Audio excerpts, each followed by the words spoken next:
Last week, America spoke. Republican Donald Trump is their next president. Back here in the Philippines, the question has always been, how will this affect us? One of the most primary answers to that question is the 4.1 million Filipino Americans who live there, our parents, titas, titos, cousins, and other relatives you might have. A second administration under Trump is especially relevant if your relatives are among the 200,000 undocumented Filipinos in the US who are at risk of Trump's mass deportation plan. But whether legal or illegal, concerns remain about the incoming administration under Trump, who has stood on harsh immigration policies. Hello, I'm Michelle Abad, and welcome to At Home sa Abroad, Rappler's one-stop show for everything related to the Filipino diaspora. Here, we discuss topics important to Filipinos all over the world, from concerns and welfare of overseas Filipino workers, to celebrating Pinoy success stories, to reconnecting to cultural roots, at iba pa. For today's episode, we get to listen to the story of Jona Hilario, a naturalized Filipino-American immigrant and community organizer based in Ohio, who is almost barred from voting. We'll talk about the experience of this election and what it means for her and her family and her community moving forward. Jona, welcome to the show. Hi, thank you for having me. Thank you as well.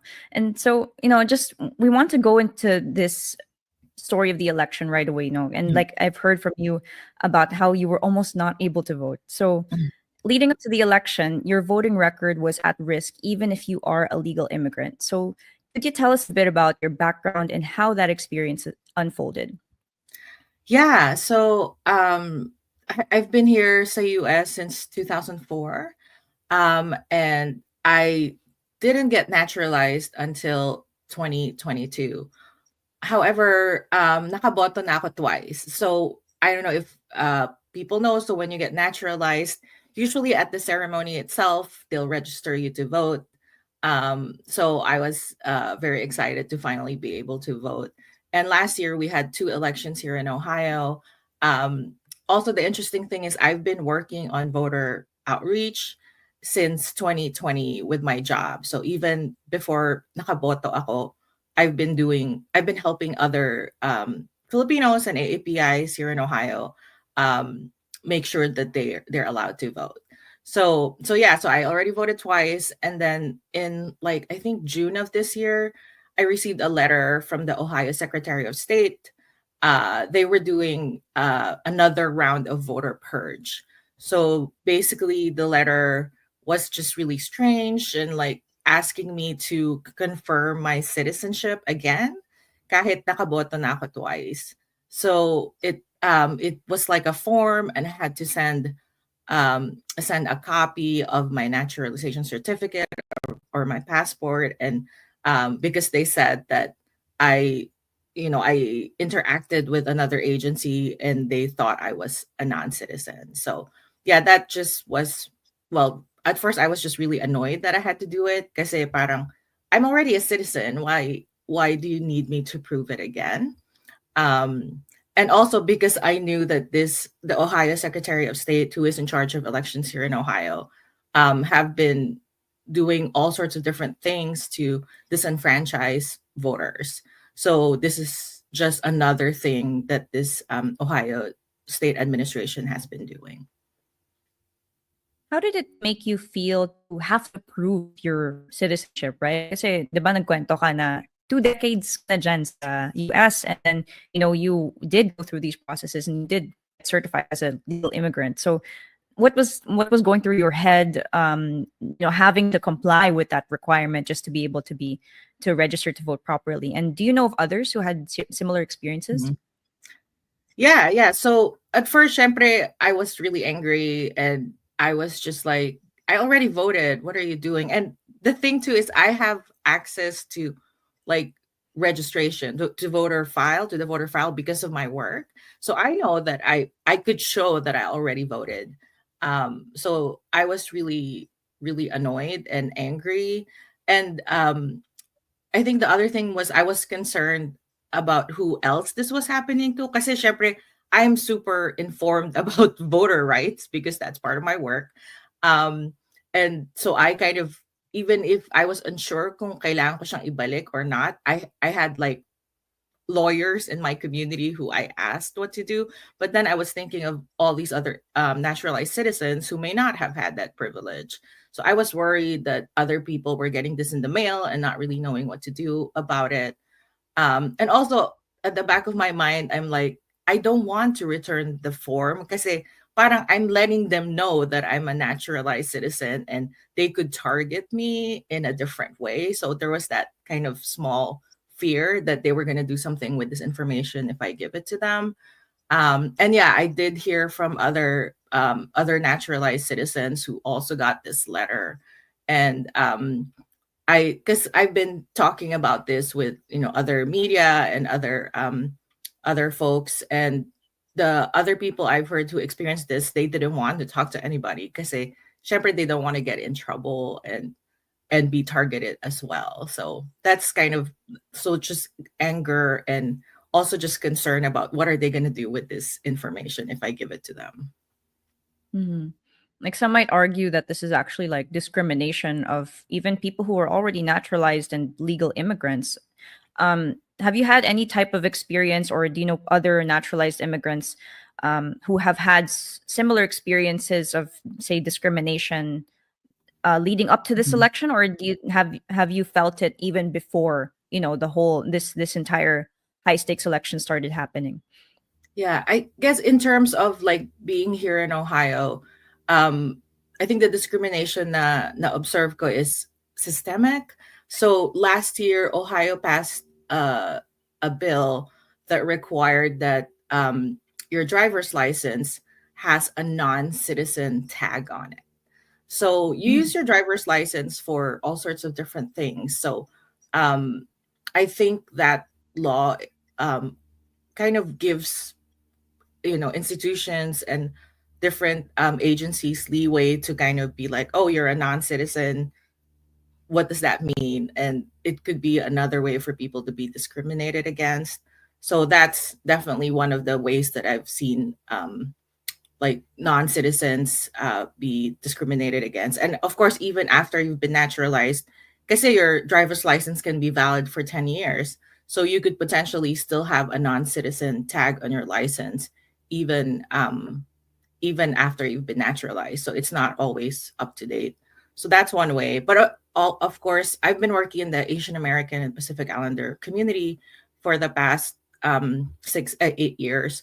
And after COVID was definitely a time when I've seen folks like me be discriminated against. We've had members of our community who were, yelled at and spat on during COVID. So that's been an experience common to many AAPIs here in Ohio. Definitely. And, since now that you're mentioning the whole context of the community and the experiences that they have on the ground, let's go to like before the election during the campaign period. Mhm. As a community organizer of Asian American and Pacific Islander women and non-binary people in Ohio, what did you notice about how the communities felt listening to Trump and his supporters' hostility towards migrants, women, and other gender minorities? Like, how was the community feeling when those were like normalized on TV in a presidential campaign? What was that like? Yeah, so I mean, of course, we were all horrified watching it happen again, after 2016, after living through the first Trump administration. So the organization I'm working with, it's called OPAL, actually started at the beginning of the first Trump administration. And it was, of course, kind of a reaction to everything that was happening around us. Kasi like a lot of us AAPIs in Ohio, especially feminist AAPIs, walang ibang organization that we can belong to who have our same values and our desire to, protect our families who may be immigrants, our gender expansive family members and friends. So that was precisely why the organization I'm working with started, was because of everything that happened in the first Trump administration. And then for it to happen again and to see the exact same thing being said about immigrants, of course there were a lot of fears about what's going to happen in a second Trump administration. I think there was also just determination and um, almost like if this happens again, at least we have this community now. At least we know we're out there, that there are people like me who think like me and who wants a better Ohio and a better world like me. So that I think is kind of a small source of comfort for us, that at least we've found each other during this time. But of course, like hearing all the awful things he said about immigrants and the plans for mass deportation, everything in Project 2025. So Project 2025 is something that we've been talking about for most of this year, not just within our community, but within all the progressive community here in the U.S. And just looking at how that would impact like everything that we care about has been, well, like anxiety inducing. And like, just how do we plan for this, what do we need to do, how do we protect the people who are most vulnerable, has been, I think, the biggest concern for everybody. Mm. I'm curious about the composition of your community. Like, how many would you say are like? Would you have undocumented members? And what's that experience like for them? Having that intersection of being both a minority or a marginalized group and undocumented. So that's one thing we make sure of in our organization, is we don't collect citizenship information, because that could make us, vulnerable um, to kind of, if somebody gets a hold of our list. So we don't collect that information. I do know we have several members who are undocumented. We also have members who have loved ones and family members who are undocumented, and some of them actually have like either self-deported. So we've actually done a storytelling campaign of like our members and other members of other communities who have been impacted by immigration. And yeah, so having, you know, I know that as for folks who are also undocumented, uh, it is really it is there's a lot of uncertainty all the time, because you don't have access to multiple things like getting a driver's license. So it impacts their ability to get a job. It also impacts, like, if you're a student, it impacts the types of scholarships you could apply for. You have other resources you're not able to access to. So I know that it impacts the entirety of their lives and their ability to get jobs and to do the things that they need to do to just Mm. survive.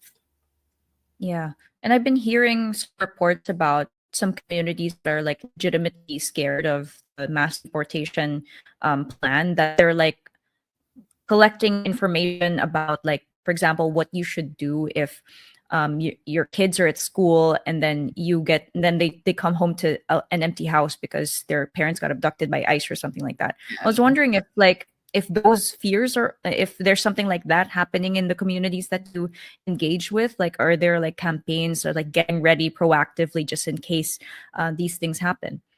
Yeah, definitely. So I think that's the huge difference between this second Trump administration and the first Trump administration, because we've all been through it. So it has been so good to see how ang dami ng plans in place for especially on immigration. So there's multiple coalitions of organizations that do immigration work all over the country. So they've already convened people and have been doing, election scenario planning. What do we do at a second Trump administration? So we actually already have ideas for things we could start doing right now to protect as many people as we can from the threat of mass deportation. So that's been really good to see, and I'm really motivated to get more people to know what to do. And yeah, so there's, we could do education on know your rights. So what do you do when ICE knocks on your door or something? Or what do you do when you have an encounter with police that's within your rights? And what can community members do to help their neighbors and their friends? And yeah, so there's all these resources now that were not available in the first Trump administration. But Mhm. of course, the worry and the fear is still there. The idea that they learned from their first experience from the first administration, that they're ready to, like make all these things that they've been wanting to do happen day one of the administration is of course like terrifying to think about, but at the same time we're ready to protect the people who are most vulnerable, and hopefully more people join in doing that work this time around as well. Yeah, and it's like it's both nice and sad to hear that, it's nice that everybody's helping each other, but it's also sad that you Yeah. have to think about these types of things should that happen, even if you're a legal immigrant, right? Yeah. So, yeah, right? So, okay. So, take me to the day of the election and right after. Like how did your emotions unfold throughout the day and as the maps turned red? Yeah, oh my gosh, yeah. So I actually voted early. I voted by mail. So I already cast my vote before election day. So on election day, I was actually volunteering for the election protection hotline. So I was doing in language election protection. So people could call that hotline if they have any trouble in the polls. So that kind of helped ease my anxiety. So I did like a 5-hour shift. My kids were home from school. And then that evening, I actually attended an election watch party because, yeah, we're part of a coalition of organizations in Ohio who were doing work around this election. And I think as the night wore on and like na-feel mo na yung vibes na the vibes are not good. So I went home around 10 p.m. and I just sat on the couch watching things and watching the news. And I think it was when I heard about Wisconsin and I was like, oh my gosh, it's gonna happen again. So I actually just went to bed because I've been so tired because we've been doing voter outreach work for several months now. And um yeah, so I went to bed and then I remember waking up in the middle of the night and telling myself I'm not gonna check my phone because I need to sleep because I need to like bring my kids to school the following day, diba? So yeah, so and then I woke up and I asked my husband what happened and he was like, it's over, he won. And yeah, I had a good cry, that awful feeling in your stomach. um and then I just like like I'm still in that period of kind of grieving like the results and like the anxiety about how will this affect my children. I mean, the first time around my kids were so young, like I feel like I didn't need to talk to them a lot about what was happening, but this time around my daughter is 11 and my son is 14. So just like thinking of having to talk to them about what's happening and what comes out of Trump's mouth, and how this is not a leader I want you to be looking up to. Yeah, that was like my first thing was like, what about my kids? And also like all the things that they've been saying about what they want to do for schools, like book bans and just all these things that I know will impact their lives.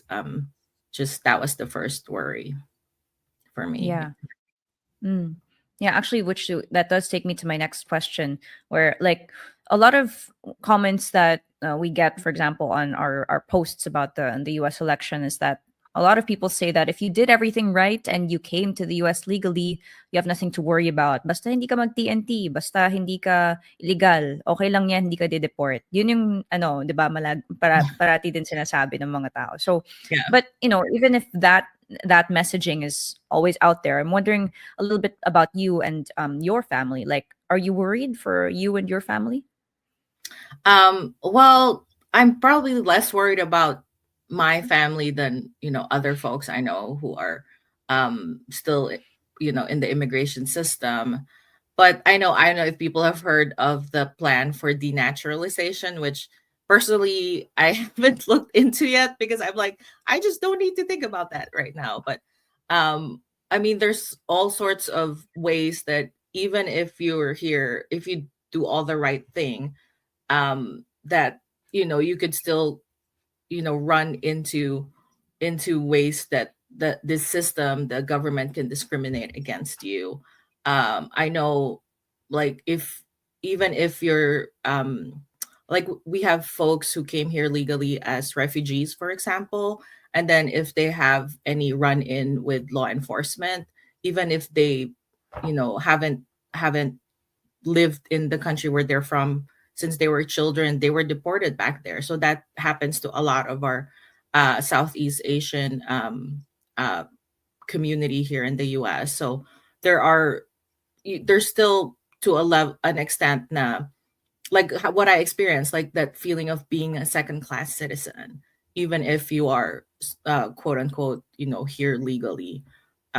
It's still something that I know happens, and that I think people should be aware of. Mm. And you mentioned worrying about your kids with school and what might be taught to them. Can you tell me more about that and what you're worried about as a mom?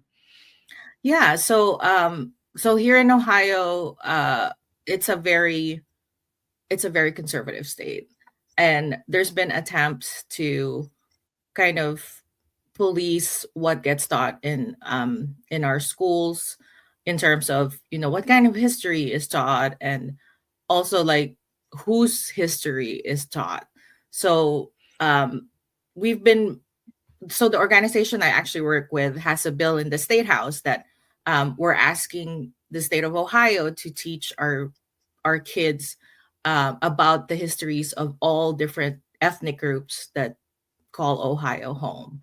So we've been making progress on that. So my worry is that with this change in administration, um, so that would be opposed, because the majority, uh, I feel like, doesn't agree with us on this point. So there's that. And then also, I'm my friends have my kids have friends who are queer and trans, and there's all these anti-trans rhetoric as well that's happening, and efforts to deny gender affirming care for trans kids. And that's something that I think about, because these kids are in our communities and in our neighborhoods, and I want them to be able to grow up in an accepting way, and in a way where they feel like they belong in their community. So, and I also I know, like, the rhetoric from the other side about people who are different. So that's just something that I worry about my kids, hearing and absorbing at school. And yeah, so that's kind of what I'm most worried about. Mhm. So now, like, what do you think this election result means for your work? And when I say work, it's both considering you as a community organizer and your work as a mom, right? So Mhm. these types of things are lived truth, are lived realities. Yeah. How do you think? What do you think this means moving forward for your work?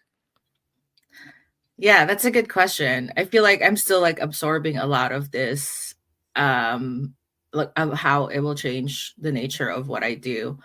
Because there is a lot of uncertainties about how things will move forward. Like, will Trump really do the things he said he would do, and to what extent? So in that case, I think the it changes, like, our level of preparedness and urgency that we need to be ready for, and that takes a lot of kind of emotional weight. And I think that changes kind of our how hard the work is. It's not like I'm not saying that if Harris won, our work would be easy. Not at all. Our work remains the same, but it's more that emotional weight of worrying about what happens next. And I think from what we saw in the first administration, there's just always this kind of very chaotic way of running things, and, like, things happening in an unexpected way, and always feeling like you have to be prepared to respond. So that's kind of, I feel like, that level of preparedness and um, like kind of responding to chaos is, I think, different from what I was hoping we would have. And then in terms of being a mom, we actually don't watch a lot of news in our house to begin with. But I think because of, again, remembering what happened in the first administration, where it was parang there's, I call it like a fire hose of bad news every day. So having to talk to my kids about that, because they're grown now and they hear things from their friends, or they have their own devices now. Um, so I think having to be ready to respond to when they have questions about what's happening and why it's happening and what are we gonna do, and just this, I mean, my job always as a mom is to make sure my kids feel safe and loved. And I think that the first part, the feeling safe, like how do I make them feel safe in this world, would be different. Mhm. Then I'm going to zoom out just a little bit more, right? So your work as a community organizer is part of the larger progressive movement, right? We have groups of gender minorities, racial minorities, and it's with the rhetoric that has come out now against these groups, it's going to be definitely difficult times. So, what do you think the progressive movement and the Filipino migrants' rights groups should do in the next 4 years? Yeah, that's a really good question.